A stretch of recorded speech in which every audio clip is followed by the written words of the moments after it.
நான் தக்காளி. நான் உங்கள் இதய சேதத்தை தடுக்க செய்கிறேன். நான் காலிஃப்ளவர். நான் உங்கள் கல்லீரல் நச்சுகளை நீக்க செய்கிறேன்.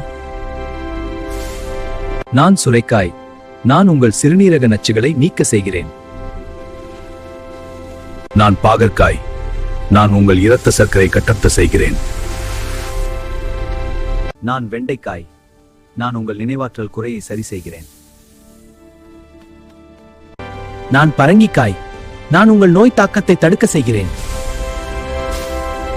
நான் பீன்ஸ். நான் உங்கள் தசை பலவீனத்தை சரி செய்கிறேன். நான் முட்டைக்கோஸ். நான் உங்கள் குடல் நச்சுகளை நீக்க செய்கிறேன். நான் பீட்ரூட். நான் உங்கள் இரத்த சோகையை சரி செய்கிறேன். நான் கேரட். நான் உங்கள் பார்வை மங்கலை சரி செய்கிறேன்.